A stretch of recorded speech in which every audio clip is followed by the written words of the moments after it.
What is plan economic? Plan होता planning से निकला है। Planning means when you are thinking advance, पहले हमें क्या करना है ना, हम सोच के करते हैं कि उसके बाद हम खर्च करेंगे। You will think in advance as to how much you will earn, and you will think in advance that how and why I will spend that money. उसमें इंडिया ने सिस्टम जो किया इकोनॉमिक डेवलपमेंट का, that they adopted 5 plans, है ना? After one 5 plan passed, उसके बाद second, जो पहला 5 plan था, can you tell me, tell the girls, उसमें किसने start किया था first 5 plan? Who was the pioneer of first 5 plan?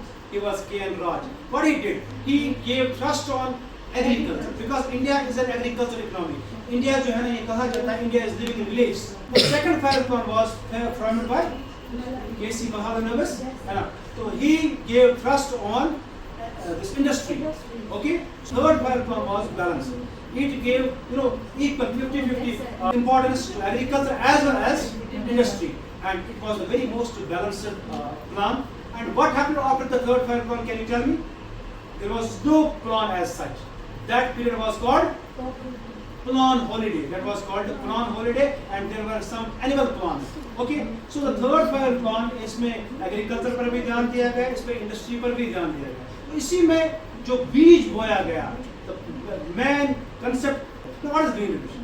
Green revolution जो है ना, ये बेसिकली नया पैकेज है, किस तरीके से हम अपनी पैदावार को बढ़ाएंगे। हम क्या देखते हैं कि अर्लियर क्या होता था कि दान लगावा मेरा कम पान फसल, लेकिन आज दान तुम बेर इमाच लगा लिया, किस टेक्नोलॉजी में करते बायो टेक्नोलॉजी का यूज किया गया, नेबर कैन हाइब्रिड वैरायटी पोश ब्रोस का जोट पोश आसान या ब्रोस लर आसान लर आज लर थकान लर वाला, लेकिन प्रोडक्शन बढ़ गई।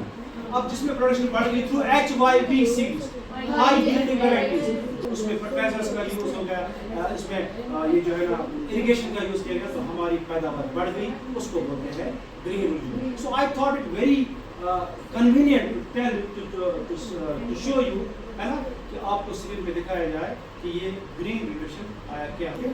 आज हम कोशिश करेंगे आपको ग्रीन रिवोल्यूशन दिखाने की। जो और नौकरी बना के घर में कुछ ऐसी चीजें करो। आज एक्वापोनिक्स का जमाना है, हाइड्रोपोनिक्स का जमाना है, आप शायद सुना होगा, देखा होगा। Can Bisma tell me what is hydroponics? Can you tell me what is aquaponics? जब एक घर इकोनॉमिकली स्ट्रांग होगा, तब एक मोहल्ला इकोनॉमिकली स्ट्रांग होगा, और जब एक मोहल्ला इकोनॉमिकली स्ट्रांग, तब स्टेट होगा, तब कंट्री होगा। So with these words I hope कि आप ये समझ गए होंगे। अब हम थोड़ा वीडियो देखेंगे। Green revolution, welcome to study IQ। मेरा नाम है आदेश सिंह। दोस्तों, ह्यूमन लाइफ की हिस्ट्री में कई ऐसे रेवोल्यूशंस हुए जिसने लोगों की क्वालिटी ऑफ लाइफ को न सिर्फ इम्प्रूव किया, बल्कि हमेशा के लिए बदल कर रख दिया। ऐसा ही एक रेवोल्यूशन इंडिया में भी देखने को मिला। 1947 में जब इंडिया आजाद हुआ, तो यहाँ की लगभग 75% पॉपुलेशन एग्रीकल्चर पर डिपेंडेंट थी। ओल्ड टेक्नोलॉजी और प्रॉपर इंफ्रास्ट्रक्चर की एब्सेंस में प्रोडक्टिविटी अपने लोएस्ट लेवल पर थी। इंडिया का एग्रीकल्चर मॉनसून पर हेवीली डिपेंडेंट था, और अगर मॉनसून एक्सपेक्टेशन से कम होता तो एग्रीकल्चर पर भी गहरा प्रभाव पड़ता। ग्रीन रेवोल्यूशन का मीनिंग है फर्टिलाइजर्स, पेस्टिसाइड्स और हाई यील्डिंग वैरायटी सीड्स का इस्तेमाल करके क्रॉप प्रोडक्शन को कई गुना इंक्रीज करना। ग्रीन रेवोल्यूशन में बेटर मैनेजमेंट टेक्निक्स का यूज भी किया जाता है। 1970 में नोबेल पीस प्राइज भी दिया गया। दोस्तों, ये तो बात हुई वर्ल्ड स्टेज की। इंडिया की बात करें तो यहाँ ग्रीन रेवोल्यूशन के मेन लीडर थे एग्रीकल्चर साइंटिस्ट और जेनेटिसिस्ट MS स्वामीनाथन। 1965 में इंडियन गवर्नमेंट द्वारा ग्रीन रेवोल्यूशन MS स्वामीनाथन के नेतृत्व में लॉन्च किया गया, जिसके लिए उनको इंडिया में फादर ऑफ ग्रीन रेवोल्यूशन कहा गया। आज की इस कहानी में हम ग्रीन रेवोल्यूशन पर डिटेल्ड डिस्कशन करेंगे। सबसे पहले उसकी ब्रीफ हिस्ट्री पर नजर डालेंगे, और फिर उसके गोल से होते हुए पॉजिटिव और नेगेटिव इम्पैक्ट्स पर भी डिस्कशन करेंगे। इंडियन एग्रीकल्चर को मेन मैंने एक पॉइंट में बताया कि जब ग्रीन रिवोल्यूशन हुआ ना, तो कुछ स्टेट्स पे ज्यादा असर पड़ा। तो ये हम पढ़ेंगे, यहाँ 12th के बच्चे का मैं आपको पढ़ाऊंगा कल कि इसके पॉलिटिकल फॉलोआउट्स क्या हुए, कि why only certain states got more benefit from green revolution. तो this point will be discussed tomorrow इंशाल्लाह। तो ये उस टाइम मुझे बताना है कि ये पॉइंट क्यों है कि पंजाब वगैरह इसमें कश्मीर को कुछ ज़्यादा फायदा नहीं होगा। What are its impact, no what are its reasons, वो हम कल पढ़ेंगे। Okay, you just please carefully, मैं कल है ना, जो भी आप इस वीडियो पे देखो मुझे ग्रुप में लिख कर बताना।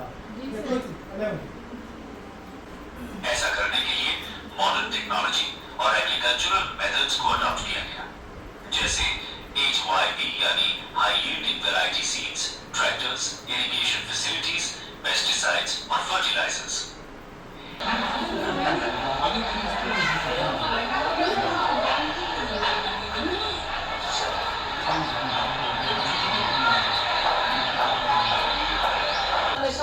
Maschinen wat je het verstaan, dan versus जमीन इसमें जो आवाज में जो इसको कुछ नहीं मतलब आपसे जानना चाहूंगी कि मैंने जहाँ तक आपके बारे में पढ़ा है, सुना है, जाना है कि ये जो मैं अपनी साइड में देख रही हूँ ये मुझे Don't forget to leave a like and subscribe to the channel with notifications turned